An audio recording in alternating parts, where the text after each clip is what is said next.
Oke, assalamualaikum warahmatullahi wabarakatuh. Jadi, sebelum kita memulai video kali ini, jangan lupa ya untuk klik tombol subscribe dan aktifkan notifikasi dari saya ya, agar kalian semua itu mendapatkan update terbaru dari saya. Nah, sekarang ini, pada kesempatan kali ini kita akan membahas mengapa sih bisa terjadi kecanduan rokok. Nah, mengapa saya mengambil tema ini? Karena saya sedikit tertarik. Pada masa sekarang ini, perokok aktif itu semakin banyak. Tidak hanya dari kalangan dewasa. Sekarang itu sudah mulai dari anak-anak itu sudah banyak yang merokok. Nah, itu merokok ini sudah seperti budaya di mereka. Bahasanya itu seperti jika kamu tidak merokok, kamu itu tidak keren gitu, atau tidak gaul. Nah, terus jika kita tidak merokok dalam misalnya di suatu kelompok, kita itu dianggap bukan bagian dari kelompok itu. Nah, ada orang yang merasa kalau merokok itu seperti itu. Nah, itu kita perlu bahas. Kemudian rokok ini juga sudah menyebabkan berbagai macam penyakit yang terjadi pada masa ini. Emang dalam jangka waktu pendek itu belum ada terlihat perkembangan penyakit pada seseorang yang merokok. Tapi jika kita lihat perokok yang aktif udah lama gitu, sebagai perokok aktif, dia akan cenderung untuk terjadinya berbagai penyakit, seperti misalnya penyakit jantung, kemudian penyakit stroke bisa. Itu salah satu contoh saja, masih banyak contoh yang lain, bisa kanker paru. Nah, itu sudah semakin banyak pada masa sekarang ini.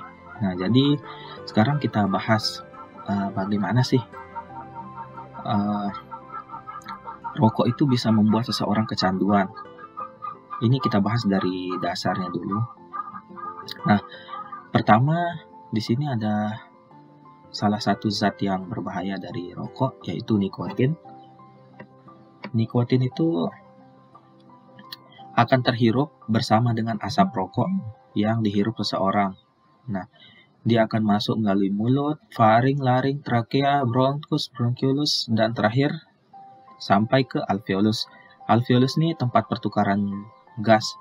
Tempat pertukaran gas yang normalnya itu seharusnya di sini yang bertukaran itu adalah oksigen dan karbon dioksida. Nah, tapi pada saat seseorang merokok, itu dia akan memasukkan zat asing yang ditangkap tubuh itu sebagai zat asing. Salah satunya nikotin. Ada juga zat yang lain, misalnya tar, kemudian ada karbon monoksida. Di situ dia bisa terjadi pertukaran di sini, sehingga zat-zat asing tadi itu dia akan masuk ke sirkulasi darah kita. Nah, saat dia masuk ke sirkulasi darah, dia akan masuk ke pembuluh vena paru. Atau biasa kalau nama anatomisnya itu adalah vena pulmo ya. Nah, dia masuk, kemudian vena paru ini akan mengangkut darah-darah yang sudah mengandung oksigen dan nikotin tadi pada perokok. Dia akan dipompa ke jantung. Dia akan dialirkan ke jantung maksud saya. Nah, kemudian di jantung dia akan dipompa ke sirkulasi arteri. Nah, dipompanya ke sirkulasi arteri ini akan menyebabkan nikotin tersebut akan tersebar ke seluruh tubuh kita, yang dimana tubuh kita ini emang membutuhkan darah dari sirkulasi arteri. Nah, salah satu lokasi di antarnya nikotin itu adalah di otak. Nah, di otak itu ada namanya reseptor. reseptor itu adalah tempat berikatan antara nikotin dan sel tubuh kita. Nah, jadi namanya itu adalah nicotinic cholinergic receptor. Nah, yang paling banyak di otak kita itu adalah alfa 4 beta 2 reseptor. Nah, itu tempat berikatannya nikotin. Sebenarnya pada reseptor ini, pada nicotinic cholinergic receptor ini, dia itu secara normal akan mengikat asetilkolin. Itu normalnya. Nah, tapi pada perokok, dia itu bisa mengikat nikotin. Nah, sehingga nikotin itu bisa masuk ke sel tubuh kita dan akan menyebabkan nicotinic cholinergic receptor ini akan mengeluarkan yang namanya neurotransmitter. Apa sih neurotransmitter itu? Nah, kita lihat sekarang ya. Nah, ini tadi sudah nikotin terserap dalam darah dan diteruskan ke otak. Nah, ini gambar ini saya dapat dari Kementerian Kesehatan Republik Indonesia.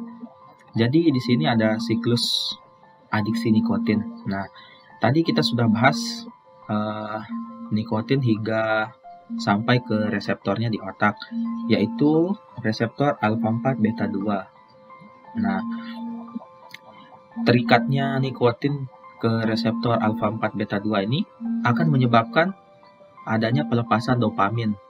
Itu salah satu dari neurotransmitter yang dilepaskan di sana. Namanya itu dopamin. Nah, apa sih efek dari dopamin ini ke tubuh kita? Dopamin itu dia bisa memberikan rasa nyaman, tenang.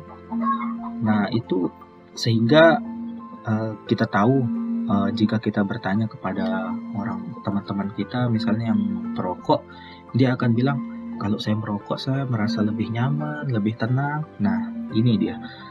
Karena adanya pelepasan dopamin. Nah, kemudian saat seseorang itu berhenti merokok atau sedang tidak merokok, tentunya nikotin dalam darahnya itu akan menurun. Nah, sehingga nikotin yang diteruskan ke otak juga akan menurun. Nah, nanti akan terjadi berkurangnya pelepasan dopamin di otak. Nah, berkurangnya pelepasan dopamin di otak ini, dia akan menyebabkan rasa nyaman, rasa tenang yang tadinya sudah timbul karena kita menghisap nikotin itu, dia akan hilang. Nah, hilang, kemudian kita tuh mikir, oh, berarti saya harus merokok lagi untuk mendapatkan kenyamanan dan ketenangan yang tadi. Nah, sehingga akan timbul keinginan kita untuk merokok kembali. Nah, ini akan menyebabkan seseorang itu akan kembali merokok. Terus siklus ini terus berjalan. Nah, selain itu, nikotin itu juga punya efek yang lain. Selain pelepasan dopamin ini, dia juga menyebabkan reseptor ini akan meningkat jumlahnya di otak kita. Nah, meningkatnya itu akan menyebabkan dia itu menginginkan nikotin yang lebih banyak lagi. Karena kita tahu reseptornya ini akan terbentuk semakin banyak di otak. Jadi dia ingin nikotin ini lebih banyak lagi di otak kita nantinya.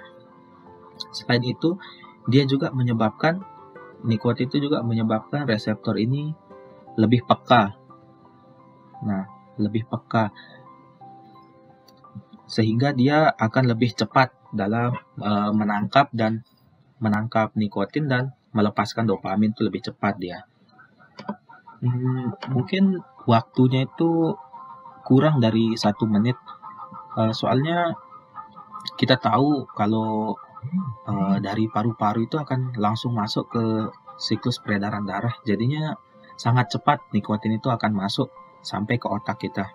Nah, jadi ini siklus yang akan terus berjalan pada orang yang merokok. Jadi nanti dia itu akan terjadi adiksi nikotin atau kecanduan nikotin ini, sehingga dia akan sulit untuk menghentikan dirinya. Misalnya disuruh, kamu jangan merokok.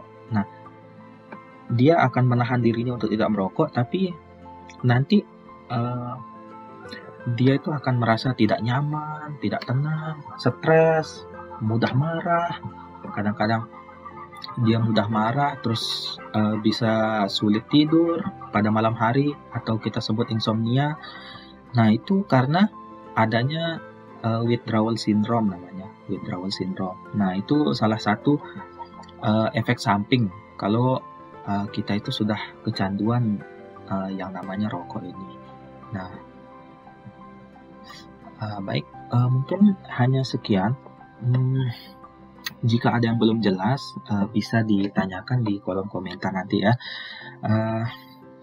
Ini mungkin sedikit dari pemaparan, hanya dasar-dasarnya saja. Jika ingin memperdalam lagi, bisa mencari jurnal-jurnal kesehatan tentang bagaimana sih adiksi nikotin ini terjadi, apa efeknya, bisa diperdalam lagi di jurnal-jurnal kesehatan. Sekian, terima kasih sudah menonton channel ini. Saya harap